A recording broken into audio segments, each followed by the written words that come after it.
చిత్తూరు జిల్లాలో మాజీ ముఖ్యమంత్రి జగన్ పర్యటనపై చిత్తూరు ఎస్పీ మణికంఠ చందోలు మీడియా సమావేశం నిర్వహించారు. జగన్ పర్యటనకు షరతులతో కూడిన అనుమతులు ఇస్తున్నట్లుగా ఆయన పేర్కొన్నారు.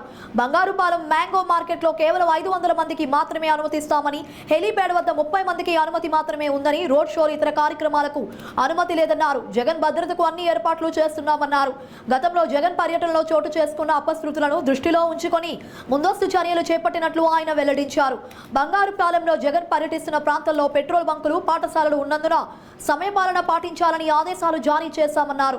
జగన్ కు అవసరమైతే రోప్ పార్టీని ఏర్పాటు చేస్తామని వెల్లడించారు. ముందరగానే క్రౌడ్ ఎంతమంది మొబిలైజ్ అవుతారో దాన్ని బట్టి రోప్ పార్టీస్ పెట్టుకోవడం జరుగుతుంది. మనం ఎక్స్క్లూజివ్గా పర్మిషన్ 100 మెంబర్స్కి, 200 మెంబర్స్కి, 500 మెంబర్స్కి అని చెప్పినప్పుడు దానికి తగినట్టుగా మనం బందోబస్తు పెట్టుకుంటాం. ఇంకా కొంచెం ఎక్స్ట్రానే పెట్టుకుంటాం. సో ఆ టైంలో అంతకి 10 టైమ్స్ ఎక్కువ వచ్చారంటే డీల్ చేయడం అనేది ప్రాబ్లం. అందుకని ముందుగా మనం అప్పీల్ చేయడం జరుగుతుంది. ఓకే సార్, అప్పీల్ చేస్తాం సార్. కానీ ప్రజలు స్వచ్ఛందంగా వచ్చినారంటే, అంటే వివిధ బాధితులు ఉంటారు, రైతులే కాకుండా వేరే సామాన్య ప్రజలు వచ్చినారంటే స్వచ్ఛందంగా వస్తే ఆయన సేఫ్టీకి రోడ్ పార్టీ ఉంటుందా? దానికి తగినట్టు మనం ఖచ్చితంగా పెట్టుకుంటాం. ఖచ్చితంగా ఎవరైతే Z+ ప్రొటెక్టివ్ వస్తున్నారు కాబట్టి ఆయన సెక్యూరిటీ మనకి హై ప్రియారిటీ. మనం ఇందులో కూడా చెప్తున్నాం, ఇప్పుడు స్వచ్ఛందంగా వచ్చారు అని చెప్పారు, బట్ మనం కంట్రోల్ చేయాల్సిన బాధ్యత కూడా మనదే. సో జరిగిన ఇన్సిడెంట్స్ కూడా ఏవైతే హెలీప్యాడ్లో ఉందో, హెలీప్యాడ్లోకి 500 మంది, 600 మంది అభిమానులు వెళ్ళారు. సో ఏం జరిగింది? సో సెక్యూరిటీ కూడా కాంప్రమైజ్ అవ్వకూడదు. అభిమానులు ఉన్నారని సెక్యూరిటీ కాంప్రమైజ్ అవ్వకూడదు కాబట్టి ఈ టైప్ ఆఫ్ కండిషన్స్ మనం పెట్టడం జరిగింది. అండ్ స్వచ్ఛందంగా వచ్చే వాళ్ళకి విజ్ఞప్తి చేస్తున్నాము, ఒకవేళ వస్తే మనం చెప్పిన దానిలో ఏదైతే సరే పోలీసులు చెప్తారో ఆ ఏరియాలో ఉన్నంత మాత్రం మనకు వచ్చిన ప్రాబ్లం ఏంటో లేదు. సో అగ్రెసివ్గా బిహేవ్ చేయడము, పోలీసులకి వ్యతిరేకంగా నినాదాలు చేయడము, లేకపోతే అక్కడే కూర్చుని పోవడం, మమ్మల్ని పోనివ్వడం లేదు, ఇట్లాంటివన్నీ చేస్తేనే ప్రాబ్లం. అందుకనే ముందరగానే చెప్తున్నాము. ఏదైతే ఒకవేళ వచ్చిన వాళ్ళు ఉంటే మనం చెప్పింది మనం విన్నట్లయితే పీస్ఫుల్గా కంప్లీట్ అవుతుంది. ఎక్కువ సంఖ్యలో వచ్చారంటే ప్రాబ్లం. తప్పకూడదు. అలానే ఎవరికి ఎటువంటి ప్రమాదం జరగకూడదు. VIP వచ్చి సేఫ్గా వెళ్ళాలి అనే ఉద్దేశంతో మనం మరికొన్ని కండిషన్స్ కూడా పెట్టాము. ఇందులో ఉన్న కండిషన్స్, ఏ ఏరియా అయితే సరే మనము మ్యాంగో మార్కెట్ యార్డ్ ఉందో దాని పక్కనే కూడా స్కూల్స్ ఉన్నాయి. అలానే చాలా పెట్రోల్ బంక్స్ ఉంది. సో స్కూల్స్ అవన్నీ కూడా టైం లేట్ అయితే డిస్ట్రప్షన్ అవుతుంది, పిల్లలకి ఇబ్బంది అవుతుంది, ఇన్కన్వీనియన్స్ అవుతుందనే ఉద్దేశంతో మనము వాళ్ళకి స్ట్రిక్ట్గా టైమింగ్స్ ఫాలో అవ్వమని చెప్పడం జరిగింది. అలానే హెలీప్యాడ్ వద్ద ఇంతకుముందు జరిగిన ఇన్సిడెంట్స్ని దృష్టిలో పెట్టుకొని స్ట్రాంగ్ బ్యారికేడింగ్, డబల్ లేయర్ వేసుకోమని చెప్పడం జరిగింది. ఏరియాలో ఎటువంటి ఇష్యూస్ జరగకుండా CCTV కెమెరాస్ వాళ్ళని పెట్టించమన్నాము. అలానే హెలీప్యాడ్ వద్ద 30 మందికి మాత్రమే పర్మిషన్ ఇవ్వడం జరిగింది.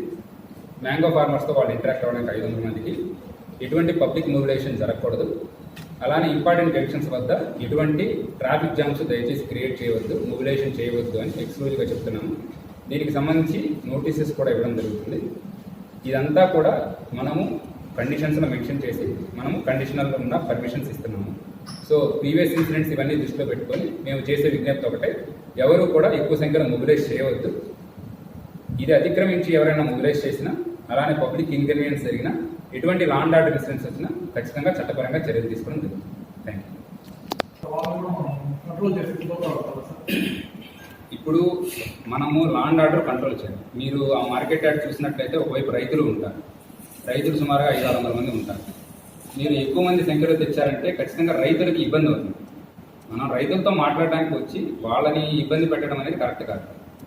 సో దానికోసం ఫీల్డ్ వెరిఫై చేసి 500 మందిని ఇచ్చాం. మనం తగ్గించడం కాదు, ఎక్కువ మంది పెంచడం అని కాదు, మనం ఫీల్డ్ రియాలిటీని చూసి 500 మందికి పర్మిషన్ ఇవ్వడం జరిగింది. సో ఒక పబ్లిక్ మీటింగ్ ఏదైనా పెట్టుకోవాలంటే అడగాల్సిన పర్మిషన్ ఒక పబ్లిక్ మీటింగ్ కోసం అడగాలి. ఇప్పుడు అడిగిన పర్పస్ నేను ముందరే చెప్పాను, మ్యాంగో ఫార్మర్స్తో ఇంటరాక్ట్ అవ్వడానికి వస్తుంది. ఇంటరాక్ట్ అవ్వడానికి, మ్యాంగో ఫార్మర్స్తో మాట్లాడడానికి 10,000 మందిని తీసుకురావాల్సిన అంత అవసరం లేదు కాబట్టి మనం 500 మంది వరకు పర్మిషన్ ఇచ్చాం. సో వాళ్ళకి ముందరగా అందుకే మేము విజ్ఞప్తి చేస్తున్నాం. ఇప్పుడు సడన్గా చెప్తే వాళ్ళకి కష్టం కావచ్చు. ఇప్పుడే మండలం లీడర్స్ వాళ్ళకి కూడా మనం చెప్తాము, ఎక్కువ సంఖ్యలో రావద్దు. ఎవరైతే సరే ఇంపార్టెంట్ లీడర్స్ ఉంటారో, ఇంపార్టెంట్ మెంబర్స్ ఉంటారో 500 మంది వరకు మొబిలైజ్ కండి. 500 మంది వరకు వస్తే మనకు అక్కడ ఎటువంటి ప్రాబ్లం ఉండదు. ఇదే ఏదైనా ఎక్కువ మందితో ఇంటరాక్ట్ అవ్వాలనుకుంటే ఒక పబ్లిక్ మీటింగ్ కనుక మనకు పర్మిషన్ పెట్టినట్లయితే మనం దానికి తగినట్టు చర్యలు తీసుకుంటాం. పోలీసు బందోబస్తు సార్. సో దీని మీద మొత్తం వర్కౌట్ చేస్తున్నామండి. ఇంకా సో ఇప్పటి వరకు పర్మిషన్ దీని గురించి వర్కౌట్ చేస్తాము.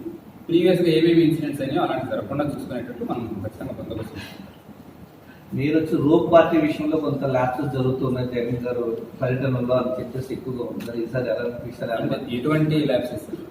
రోప్ పార్టీ మన గుంటూరు జిల్లాలో కానీ రోప్ పార్టీ లేకుండా ఒక ఎక్సీఎం ఉన్నటువంటి ఈ నెల 9వ తారీఖున ఎక్సీఎం గారు బంగారపాలెం మండలంలోని మ్యాంగో మార్కెట్ యార్డ్ విజిట్ చేస్తున్నారు.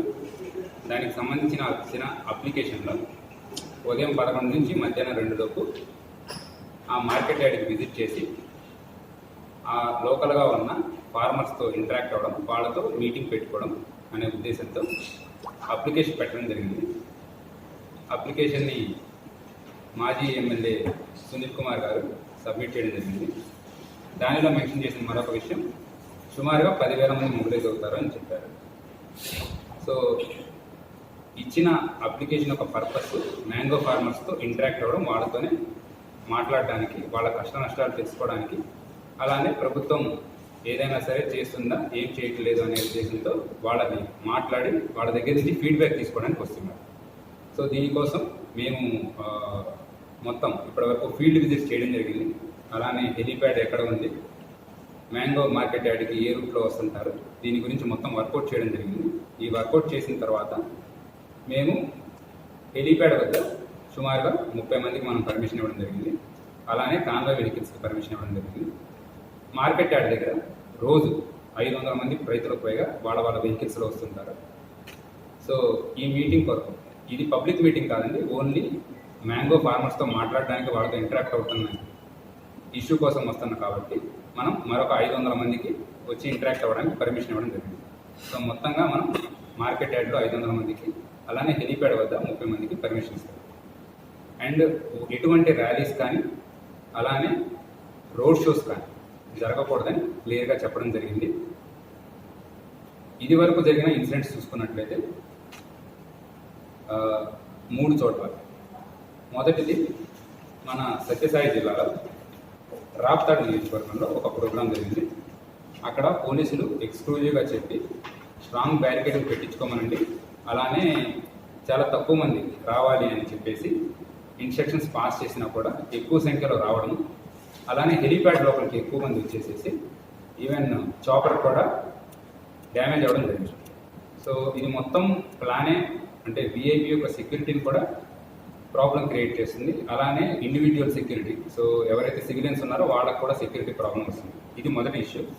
సో రెండవ ఇన్సిడెన్స్ పొదిలి ప్రకాశం జిల్లాలో కూడా జరిగింది. అక్కడ టొబాకో రైతులని మాట్లాడడానికి, వాళ్ళతో ఇంటరాక్ట్ అవ్వడానికి వెళ్ళేటప్పుడు అక్కడ కూడా సుమారుగా లోపలికి టొబాకో బోర్డులోకి 25 మందిని పర్మిషన్ ఇస్తే మోర్ దాన్ 1000 మెంబర్స్ లోపలికి వెళ్ళారు.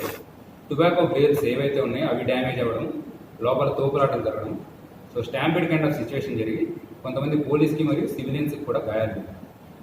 మూడవ ఇన్సిడెంట్ పల్నాడు జిల్లాలో జరిగింది, రెంటపాళ్ళ విలేజ్. ఈ రెంటపాళ్ళ విలేజ్కి వెళ్ళేటప్పుడు కూడా విలేజ్ చాలా చిన్నది, రోడ్లు చాలా చిన్నవిగా ఉంటాయి, ఒక 100 మంది మాత్రమే రావచ్చు, ఈ కాన్వాయ్ కాకుండా మరొక 3 వాహనాలు రావచ్చు అని పోలీసు వాళ్ళకి ముందరగానే విజ్ఞప్తి చేయడం జరిగింది. బట్ ఇది కాకుండా నేషనల్ హైవే మొత్తం బ్లాక్ కావడం, అలానే నేషనల్ హైవే మీదే ఒక వ్యక్తి ప్రాణం పోవడం, అంబులెన్స్ సర్వీసెస్ కూడా డిస్టర్బ్ అవ్వడం జరిగింది. ఇవన్నీ కూడా దృష్టిలో పెట్టుకొని, అలానే ప్రస్తుతం మన బంగారుపాలెంలో ఉన్న